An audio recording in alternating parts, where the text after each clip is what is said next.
Hi guys, and welcome to Dan's Kitchen Garden allotment.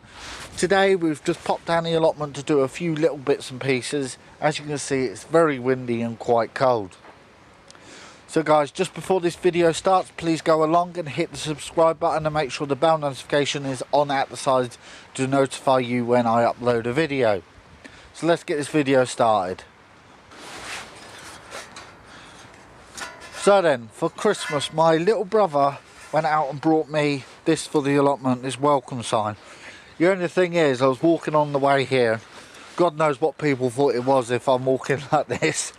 Got a nasty little spike on the end, but it's going to look good at the allotment, and I've decided I'm going to put it in the front for where the sweet corn bed is. Because as I'm working here, you always get a lot of robins around, and they normally sit on the fork or shovel whenever I'm digging. So that's going to be another good thing as well. Another thing what I said in the previous video, guys, unfortunately the pond I was building at the back had a leak in the plastic, so I've had to order some new plastic, which I've got here. So I'm going to put this in. I might bring you along on a little time lapse, we'll have to see. So let's start putting this in. So then, as you can see, I have got the bit of plastic in it at the moment. The wind keeps on blowing it around everywhere because it is quite windy today. So I'm going to start filling that up and lining that out.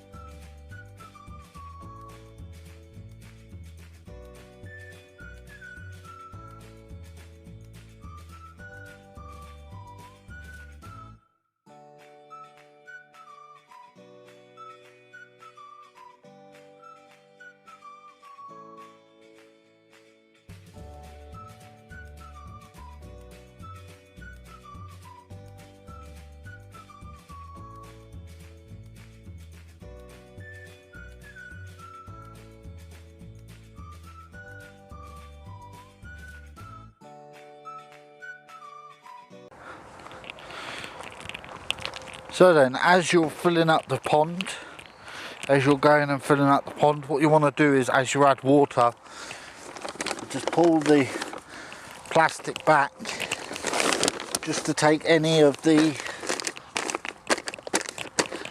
creases out of it, and want to keep it as flat as possible to the ground. It's bloody hard doing this on a windy day.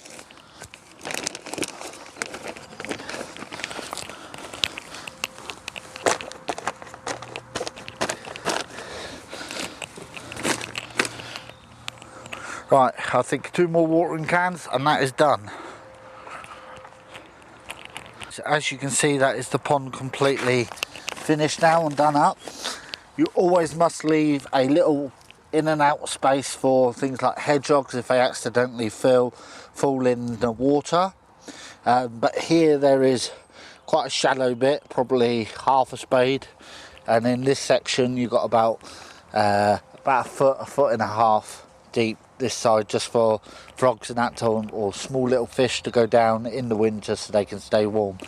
The only other thing I'm going to do is I'm going to have a look to see if there's if I have any little fencing or anything to go along this section, just in case any little kids are walking past and they accidentally fall into the pond, which I don't want. So I'm going to have a look in the shed now to see if I've got any form of netting or stuff like that.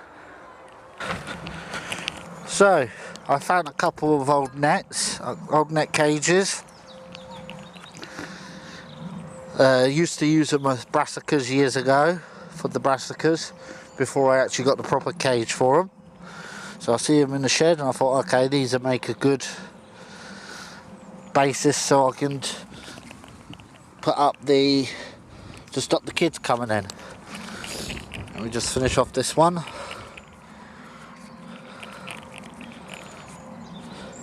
So basically what I've done is I've left a big enough a gap, so if anything's coming in, there it is. And I've left a gap underneath for any frogs to escape to where they want to go to. And the other thing is about this stuff, it isn't that fine like netting, so it's not going to have an effect on birds and little animals what could get their foot stuck into little netting. So it's ideal for this. So I'm going to finish this off. And so then guys, as you can see, the fence has been completely done to stop any kids or anything falling in. The reason I did it was, as you can see, this is a main path up to other people's allotments behind me, and there is kids around. And being a curious kid, obviously they would come and look in the pond and oops, fall in. So that's why I put that little fence up to stop that happening. Also, the pond is completely ready. The only thing I'll do is just add a few. I might go for wild seeds just around the edge. I was going to put herbs there, but I think wild seeds would obviously do better. But talking about wildlife, I have another product so we can maybe see the wildlife. Let's have a look at that product. So then, to them old subscribers to the channel, last year I kept on telling you that the sweet corn tops got chewed out. I had a little scarecrow down here what got chewed out, and there was polystyrene all over the allotments. There's little bits being moved, but I wasn't too sure what had been doing it. So I've been looking online. I was looking at maybe like a trail camera, little wildlife camera, but they're quite expensive. I looked online and I went to a place, eBay, and on eBay I found one for about, I think it was £14, £15. It can't be much good, but I thought I'd give it a try anyway. So I brought it online for about £14, £15. I will leave a link if I can in the description box below. This records at 1080p and it takes photos at 12 megapixel. All it requires is, if you open at the bottom, there's a little screw top, so it's waterproof. You'll see there's a little battery section with push on.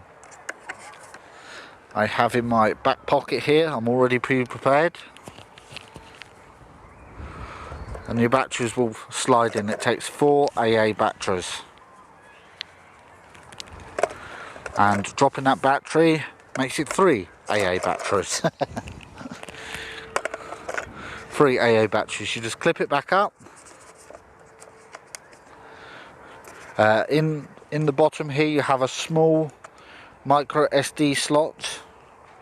If I can just clip on that. And that should, obviously on camera it's been a pain in the butt, it's not coming out, so I've just put a 32 gig SD card in there. So you just click that back in, find a space where you're going to place it, which I'm going to place it down where the Brussels sprouts was, so it faces down the allotment, so it just lets me see anything and it stays hidden a little bit. But the way it works is this will sit on the post or turned off until something comes in the range. This has a range of up to 20 meters, so it's more than capable of getting down towards the shed area, and this will just film night and day. So hopefully very soon there'll be some footage of this on the channel very soon. So then all I need is a nice bit of chunky wood. What I'm going to look for is to place it in. You want to go roughly in the middle of the allotment so it gets the shots from both sides, and then just put this bit of wood in.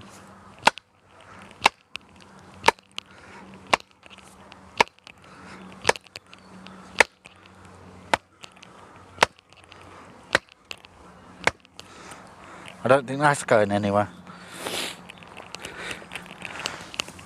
So you get your little trail camera, make sure it is the correct way.